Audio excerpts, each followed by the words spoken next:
ಇನ್ನು ಸತೀಶ್ ಜಾರಕಿಹೊಳಿ ಅವರನ್ನ ಕಟ್ಟಿ ಹಾಕೋದಿಕ್ಕೆ ಡಿಕೆಶಿ ಅವರು ಮಾಡಿರುವಂತಹ ಪ್ಲಾನ್ ಇದು ಅನ್ನುವಂಥದ್ದು ಕೂಡ ಇಲ್ಲಿ ಪ್ರಶ್ನೆ ಮೂಡ್ತಾ ಇದೆ.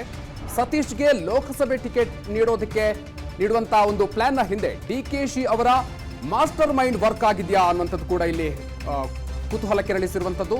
ಸತೀಶ್ ವೇಗಕ್ಕೆ ಬ್ರೇಕ್ ಹಾಕೋದಿಕ್ಕೆ ಡಿಕೆ ಶಿವಕುಮಾರ್ ಅವರು ಹೈಕಮಾಂಡ್ ಅಸ್ತ್ರವನ್ನ ಪ್ರಯೋಗ ಮಾಡಿದ್ರಾ ಅನ್ನುವಂಥದ್ದು ಕೂಡ ಕುತೂಹಲ ಕೆರಳಿಸಿದೆ. ಹೈಕಮಾಂಡ್ ಮೂಲಕ ಒತ್ತಡವನ್ನ ತಂದು ಲೋಕಸಭೆಗೆ ಕಳುಹಿಸೋದಕ್ಕೆ ಪ್ಲಾನ್ ಮಾಡಿರುವಂತಹ ಸಾಧ್ಯತೆಗಳು ಈಗ ಇದೆ ಅನ್ನುವಂತಹ ಮಾತುಗಳು ಕೇಳಿ ಬರ್ತಾ ಇದೆ. ಇನ್ನು ಸತೀಶ್ ರನ್ನ ಲೋಕಸಭೆಗೆ ಕಳುಹಿಸೋದಕ್ಕೆ ಡಿಕೆ ಶಿವಕುಮಾರ್ ಅವರೇ ಪ್ಲಾನ್ ಮಾಡಿದ್ರಾ ಗೊತ್ತಿಲ್ಲ. ಡಿಸಿಎಂ ಪಟ್ಟಕ್ಕೆ ಬೇಡಿಕೆಯನ್ನ ಇಟ್ಟಿರುವಂತಹ ಸತೀಶ್ ಜಾರಕಿಹೊಳಿ ಅವರ ಧ್ವನಿಯನ್ನ ಹತ್ತಿಕ್ಕೋದಿಕ್ಕೆ ಈ ರೀತಿಯ ತಂತ್ರಗಳು ನಡೆದಿರುವಂತಹ ಸಾಧ್ಯತೆ ಕೂಡ ಇದೆ. ಸತೀಶ್ ಲೋಕಸಭೆಗೆ ಹೋದ್ರೆ ಡಿಸಿಎಂ ದಲಿತ ಸಿಎಂಗೆ ಕೂಗು ತಣ್ಣಗಾಗುವಂತಹ ಸಾಧ್ಯತೆ ಇದೆ.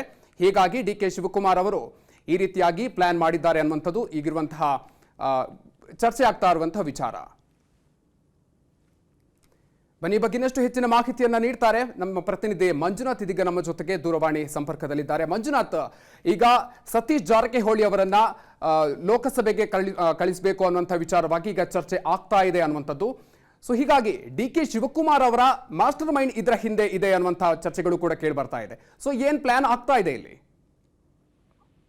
ಖಂಡಿತವಾಗ್ಲೂ ಮಧುಕರ, ಯಾಕೆ ಅಂತಂದ್ರೆ ಈ ಹಿಂದೆ ಕಳೆದ ಲೋಕಸಭಾ ಚುನಾವಣೆಯಲ್ಲಿ ಅಂದ್ರೆ ಉಪಚುನಾವಣೆ ಆಗಿರ್ತಕ್ಕಂಥ ಸಂದರ್ಭದಲ್ಲಿ ಮಂಗಳ ಅಂಗಡಿಯವರ ವಿರುದ್ಧವಾಗಿ ಸತೀಶ್ ಜಾರಕಿಹೊಳಿ ಅವರು ಸ್ಪರ್ಧೆಯನ್ನ ಮಾಡಿರ್ತಾರೆ. ಆ ಸ್ಪರ್ಧೆಯಲ್ಲಿ ಕೇವಲ 5,000 ಮತಗಳ ಏನು ಅಂತಂದ್ರೆ ಅಂತರದಲ್ಲಿ ಸತೀಶ್ ಜಾರಕಿಹೊಳಿ ಅವರು ಪರಾಭವಗೊಂಡಿರ್ತಾರೆ. ಸೊ ಅದಾದ ಬಳಿಕ ಅಂದ್ರೆ ಸಾಕಷ್ಟು ಲೀಡ್ ನಲ್ಲಿ ಇದ್ದಿರ್ತಕ್ಕಂತಹ ಅಂಗಡಿ ಕುಟುಂಬವನ್ನ ಸಾಕಷ್ಟು ಲೀಡ್ ನನ್ನ ಕಡಿಮೆ ಮಾಡುವಲ್ಲಿ ಸತೀಶ್ ಜಾರಕಿಹೊಳಿ ಅವರು ಯಶಸ್ವಿ ಆಗ್ತಾರೆ. ಸೊ ಈಗ ಸದ್ಯಕ್ಕೆ ಜಿಲ್ಲೆಯಲ್ಲಿ ವಾತಾವರಣ ಹೇಗಿದೆ ಅಂತಂದ್ರೆ, ಸೊ ಹೈಕಮಾಂಡ್ ಈಗಾಗಲೇ ಒಂದು ಸಂದೇಶವನ್ನ ಕೊಟ್ಟಿದೆ. ಏನು ಅಂತಂದ್ರೆ, ಯಾವುದೇ ಬೇಕಾದಂತಕ್ಕಂತಹ ಸನ್ನಿವೇಶ ನಿರ್ಮಾಣ ಆಗ್ಬೋದು, ಒಂದು ವೇಳೆ ನೀವು ಸ್ಪರ್ಧೆಗೆ ರೆಡಿ ಆಗುವಂತಹ ಸಿಚುವೇಶನ್ ಬಂದ್ರೆ ನಾವು ಹೇಳಿದ ತಕ್ಷಣ ನೀವು ರೆಡಿ ಇರಬೇಕು ಅಂತ ಹೇಳಿ ಕೆಲವೊಂದಿಷ್ಟು ಪ್ರಭಾವಿ ಸಚಿವರ ಗಮನಕ್ಕೆ ತಂದಿದ್ದಾರೆ ಅನ್ನೋದು ಈಗಾಗಲೇ ಗೊತ್ತಿರುವಂತಹ ವಿಚಾರ. ಸೊ ಹೀಗಾಗಿ ಸತೀಶ್ ಜಾರಕಿಹೊಳಿ ಅವರಿಗೂ ಕೂಡ ಕಾಂಗ್ರೆಸ್ ಹೈಕಮಾಂಡ್ ನಿಂದ ಒತ್ತಡ ಇದೆ ಅನ್ನೋದು ವಾಸ್ತವದ ಸಂಗತಿ. ಸೊ ಇದರ ಹಿಂದೆ ಅಂದ್ರೆ ಸತೀಶ್ ಜಾರಕಿಹೊಳಿ ಅವರ ಬೆಳಗಾವಿ ಜಿಲ್ಲಾ ರಾಜಕಾರಣ ಆಗಿರ್ಬೋದು ಮತ್ತು ಈಗೇನು ದಲಿತ ಸಿಎಂ ದಲಿತ ಡಿಸಿಎಂ ಕೂಗೇನ್ ಕೇಳಿ ಬರ್ತಾ ಇದೆ, ಸತೀಶ್ ಜಾರಕಿಹೊಳಿ ಅವರು ಇಂದ ಏನ್ ಕೂಗ್ ಕೇಳಿ ಬರ್ತಾ ಇದೆ, ಆ ಕೂಗನ್ನ ಹತ್ತಿಕ್ಲಿಕ್ಕೆ ಡಿಕೆ ಶಿವಕುಮಾರ್ ಎಲ್ಲೋ ಒಂದ್ ಕಡೆ ಪ್ಲಾನ್ ಮಾಡ್ಕೊಂಡ್ರ ಅನ್ನುವಂತಹ ವಿಷಯ ಕೂಡ ಕಾಡುತ್ತೆ.